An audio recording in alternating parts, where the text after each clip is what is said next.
Good morning, students. I hope you all understood the second part of Civics Lesson 1, that is Indian Constitution. Students, before entering into the lesson, please note down all the points and your doubts which is presented in this video. Then only you can revise and understand the continuity of the lesson, and your doubts will be clarified on the day of reopening. Students, before entering into the today's class, we just recall our previous portion. In last class, we saw about the directive principles of state policy. Directive principles of state policy. It is enumerated in part 4 of the Constitution from Articles 36 to 51. The Constitution does not contain any classification of directive principles, but these principles are not enforceable by the court, but they are fundamental for the governance of the country. The government is duty bound to apply these principles while making law. The aim of this principle is to promoting the social welfare of the people. Dr. B.R. Ambedkar described these principles as novel features of the Indian Constitution. Next, we saw the comparison of fundamental rights and directive principles of state policy. Fundamental rights is derived from the Constitution of USA and directive principle is derived from the Constitution of Ireland. Next, we saw the fundamental duties of our country. Okay, let's start our today's portion. In this section, we are going to learn about state-center relation. The Constitution of India, being federal in structure, divides all powers between the center and the states. The center-state relations can be studied under three divisions, that is, legislative relation, administrative relation, and financial relation. Let's see one by one. First, legislative relation. The Union Parliament has the power to legislate for the whole or any part of the territory of India, which includes not only the states but also the union territories or any other area for the time being included in the territory of India. I repeat, the Union Parliament, that is our central government, has the power to make law for the whole country. So, it not only includes the state but also the union territories or any other area of our country. The 7th schedule of the Constitution embodies three lists, namely Union list, the state list, the concurrent list. Let's see one by one. For Union list, the central government has power to make law like defense, banking, currency, foreign affairs, and communication. In state list, the state government has power to make laws like police, trade, agriculture, and irrigation. But in the concurrent list, both central and state government jointly make laws like education, forest, trade, marriage, etc. First, Union list. The Parliament enjoys the exclusive power to legislate on subjects enumerated in the Union list. The Parliament, that is our central government, have power to make law on subjects like defense, banking, currency, foreign affairs, and communication. Next, state list. The state legislature has exclusive right to legislate on the state list. So our state government has power to make law on subjects like police, trade, agriculture, irrigation, etc. Next, concurrent list. Concurrent means it will be done on the same time. Both Parliament and state legislature have power to legislate on subjects contained in the concurrent list. The subjects like education, forest, trade, marriage, adoption, succession, etc. For example, recently we can hear lot of changes in our education system like syllabus and examination, etc. So these changes can be made and discussed by both central and state government.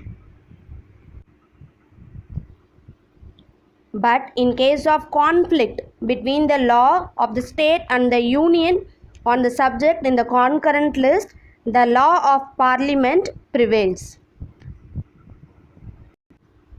So, in the case of conflict between the state and union while making law under the concurrent list, on the time the law of parliament prevails. Do you know the 42nd Amendment Act of 1976 transferred 5 subjects to concurrent list from the state list, that is education, forest, weight and measures, protection of animals and birds, and administration of justice. So before passing this act, the law making for this 5 subject, that is education, forest, weight and measures, protection of animals and birds, administration of justice comes under state list, that is state government. But now it should be decided by both central and state government. In 1969, the Tamil Nadu government appointed a 3-member committee under the chairmanship of Dr. P.V. Rajamannar to examine the entire question of center-state relation. Next, administrative relation. The administrative power of a state extends only to its own territory, whereas the union has exclusive executive power over the matters with respect to which parliament has exclusive power to make laws and exercise of its power conferred by any treaty or agreement. So, based on this administrative relation, the state has a power to its own territory to make law, but the union, that is the central government, has power to make law or to sign any treaty or agreement. Next, financial relations. Article 268 to 293 in Part 12 deal with the financial relation between center and the states.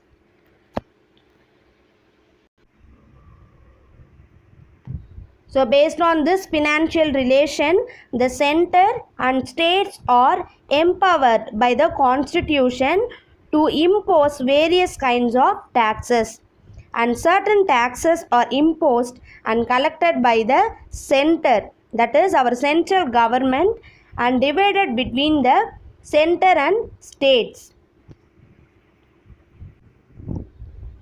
based on the recommendation of the Finance Commission appointed by the President under Article 280 of the Constitution. So, based on this financial relation, the central government and state government both have rights to impose various kinds of taxes, but certain taxes are imposed by central government, and that money can be divided between the center and states based on the recommending of the finance commission appointed by the president. Late Prime Minister Indira Gandhi appointed the Sarkaria Commission in 1983 to make an enquiry into the center-state relation. So, in 1983, the Sarkaria Commission was appointed by our late Prime Minister Indira Gandhi to make an enquiry into the center-state relation about these financial relations. Next, we are going to see about official language of our country. Part 17 of the Constitution deals with the official language in Article 343 to 351. Its provisions are divided into four heads, namely language of the Union, regional languages, language of the judiciary and text of law, and special directives.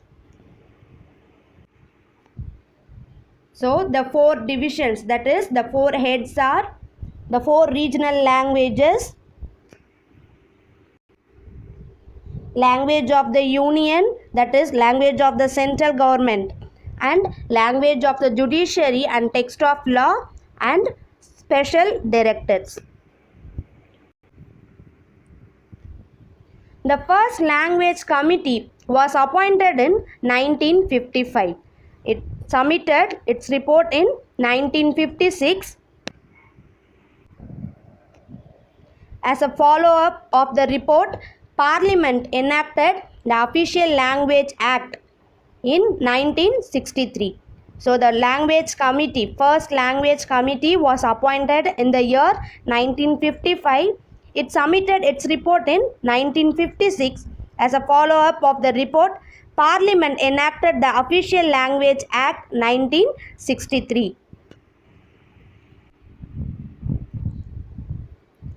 The Act laid down that even after 15 years, English may continue to be used along with Hindi for all official purposes of the Union, that is central government, and also for transaction of business in Parliament.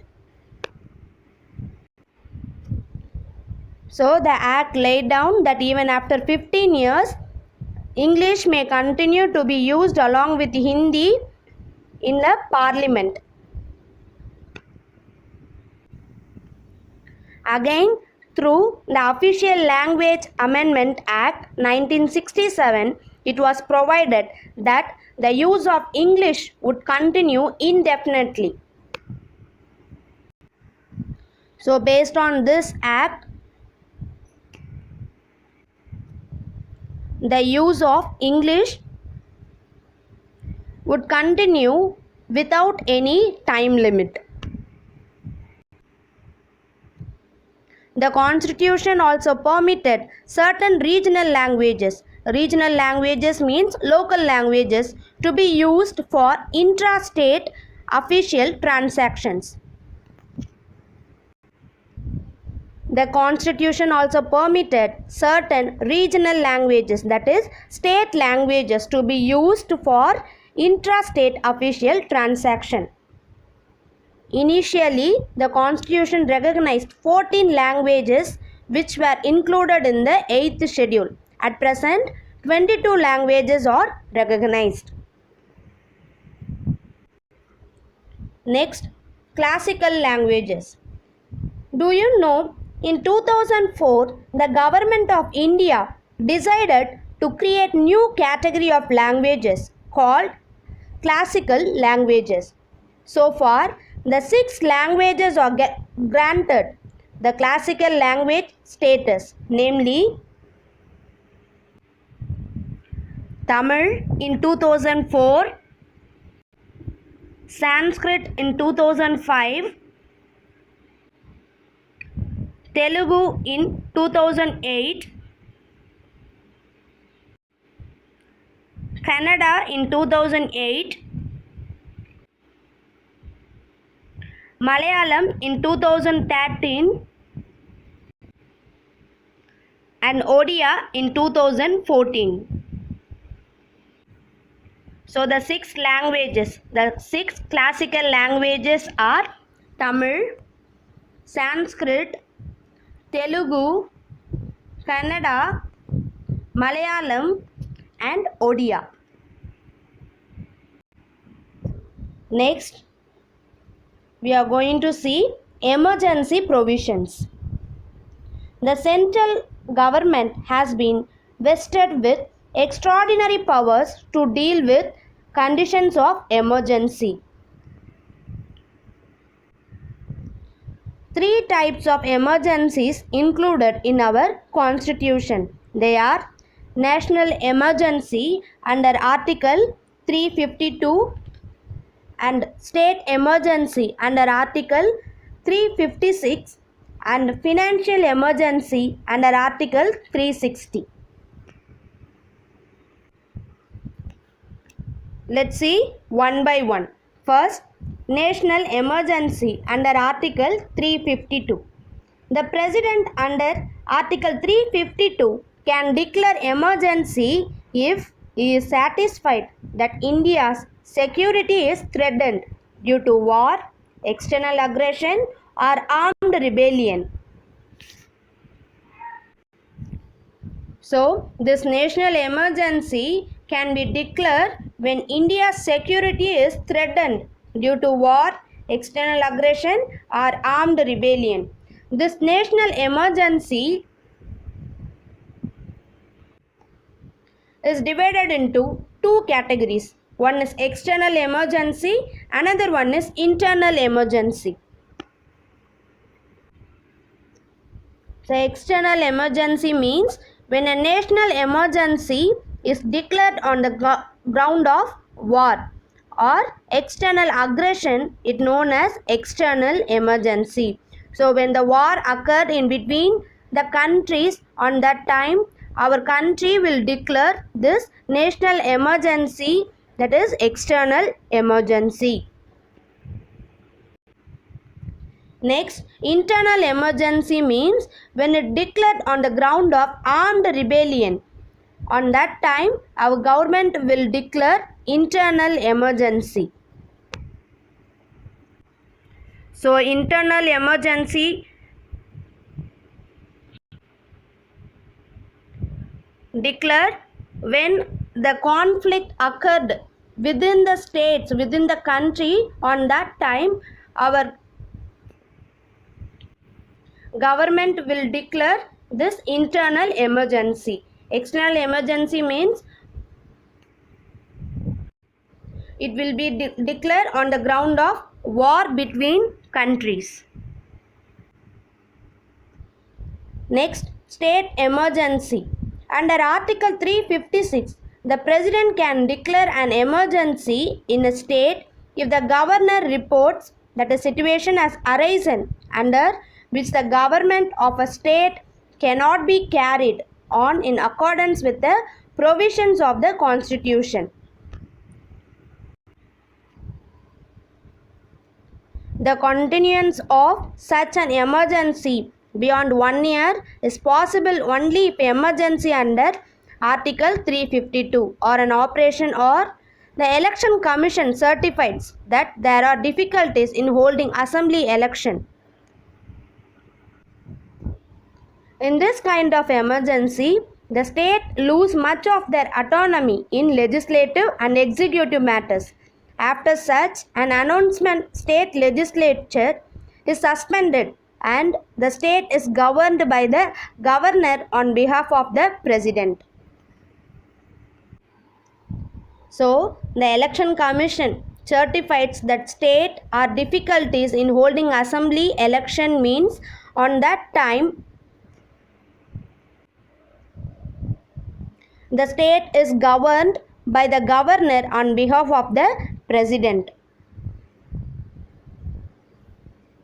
for the first time, the president rule was imposed in Punjab in 1951. Next, financial emergency. Under Article 360, authorized the president to declare financial emergency. So, the president only have rights to declare financial emergency if he is satisfied that the financial stability or credit of India or of any of its part is in danger. In this type of emergency, salaries and allowances of any class of persons serving state or union, including judges of the Supreme Court and the High Court, can be reduced by an order of the President. So, this financial emergency can be declared by only the President when the financial stability of our country is in danger condition. That time our president can declare this financial emergency. So based on this article 360, the salaries and allowance of any class of person serving state or union, that is the government servants, including the judges of the Supreme Court and High Court, can be reduced by an order of the president. So the president can reduce the salaries of government servants. But this type of emergency has not been declared in India so far. Okay, today's section is over. I hope you all understood the portion. If you have any doubt means, please note it in a notebook. I will clarify that when the school reopens. Here I gave some questions based on this portion. Try to answer this question. Under which article financial emergency can be proclaimed?